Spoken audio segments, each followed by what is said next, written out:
Opposing Gloves here, and this is another video in the Harmor from the Ground Up tutorial series. Today we will be covering the remainder there is to talk about LFOs, all these extra modes, and the targets. So we have all these targets, and we've already talked about if you haven't watched them, go watch them.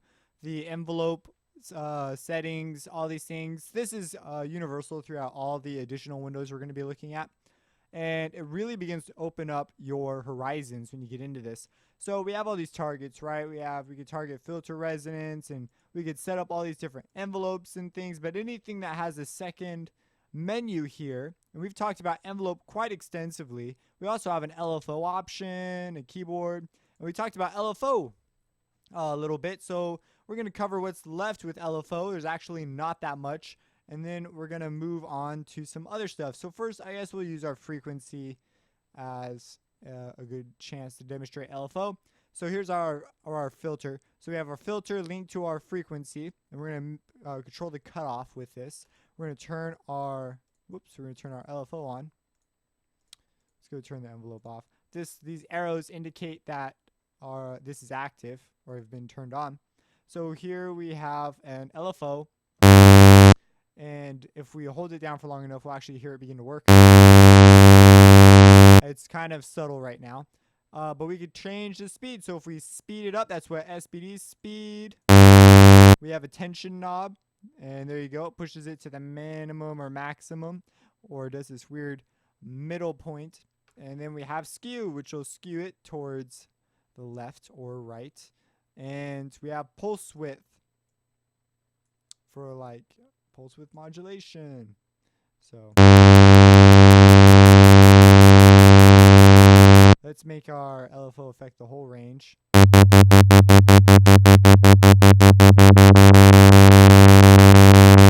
And again, these are automatable. You can create automation clips and move them. Tempo and then global, which again, I'm not 100% sure what that does. But those are some pretty powerful options. But we have even more options available to us. We can, so we see we can control this with a point. And I didn't really talk about this last time. But this point can also do crazy cool things like this. And bang, you can control the volume over a period of time.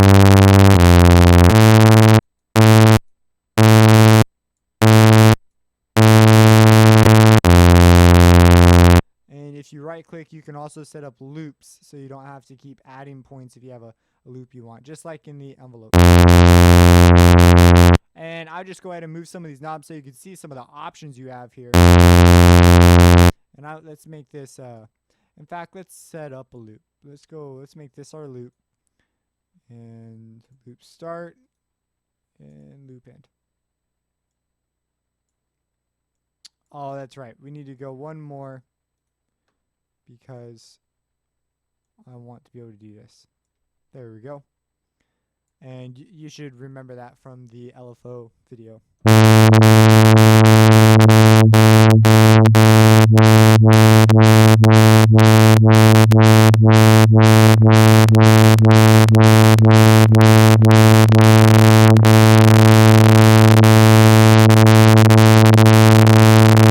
So there's some interesting options we have here with LFOs, and as you can see, just moving these, the speed, tension, skew, and pulse width, we get a bunch of different shapes.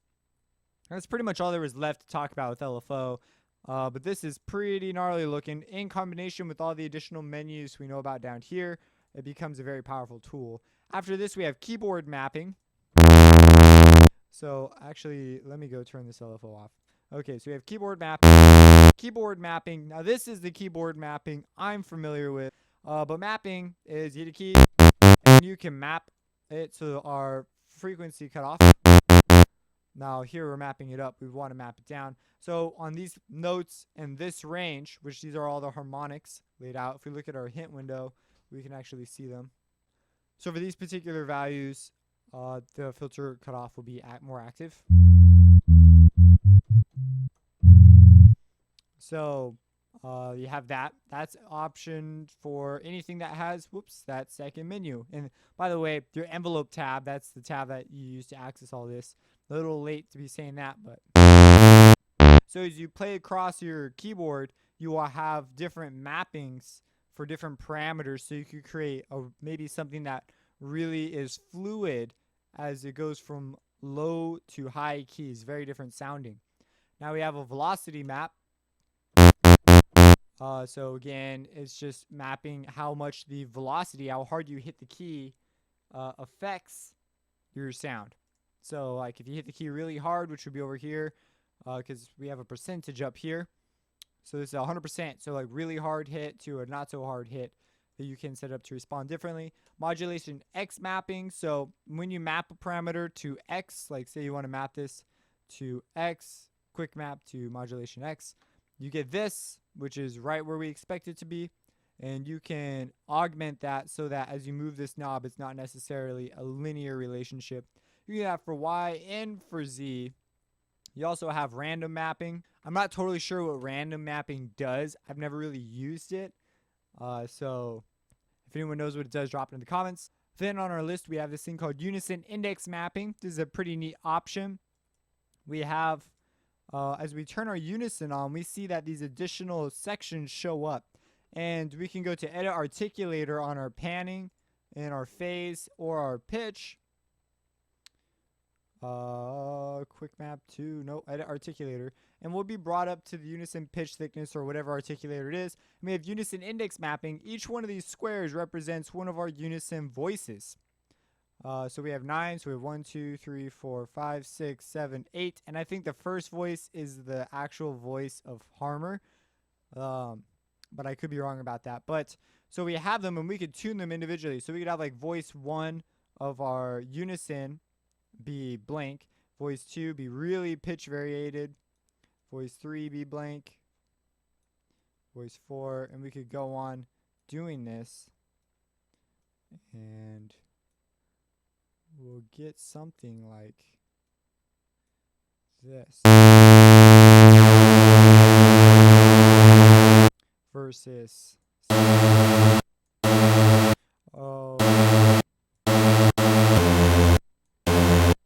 let me see here.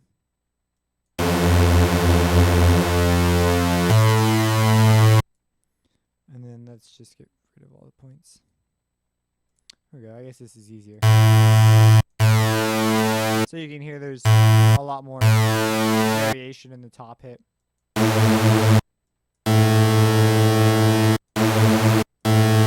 It's some interesting options here. So that's unison index map. I'm not sure if it'll work for other parameters. We could try, but yeah, that's what unison index mapping is supposed to do. Anyways, we have held index mapping. So for this, we could go to something like frequency filter, go to held index mapping, and we've got this step thing going on here. Okay, and what you can do is you can have it so that maybe your first note, every time you push a note. Okay, so every time you push a note, it'll start at square 1. You push another note, it'll go to square 2 and square 3, but your notes have to be held down. There has to be one note being held down. So we could have like, but if we have something like, you see there's space, so it stays at the beginning, but it advances when we hold down our notes. Now, this will allow us to, as things increase, it will gain one index value and move up. And this will change its cutoff response or whatever we've mapped to this via the frequency, which could be very powerful for arpeggios and things like that, chords. So that is another very interesting, I think, underused and probably not that many people know about options. So that's one. And then we have this last one, which is quite interesting. This is our X mod, which is right here. But it's the speed. So when we move this, it will move it, and like it's easier to explain. I can't explain this one the best, but it responds to the speed at which we move our X mod changer. So we've mapped it to the frequency.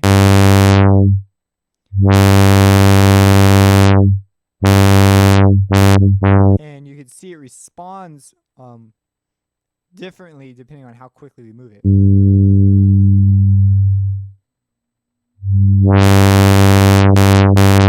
So that's another thing. You move it really fast, it'll quickly move to the maximum value. You move it slower, So you could set up some, if you move it slower, it doesn't ever even get to the halfway value. So you could set up some interesting options there just for that. That's pretty much everything there is with envelopes. We're pretty much done. Now you can see, now you have the power to do all this self-modulation, just this crazy junk that I think is just not used enough. Personally, I just automate everything myself, but these are some interesting options to create. Like you could automate these things. I don't know. I feel like there's just so many possibilities. I just don't even know where to start. Like when I'm creating, I'm just like, oh my gosh, there's so much stuff. So we've covered most of these things now. If you have any questions, drop them in the comments. We're going to be moving over here to the image, effects, and advanced tabs now. Yeah, if you have any questions, drop them in the comments. Subscribe, and have a blessed day.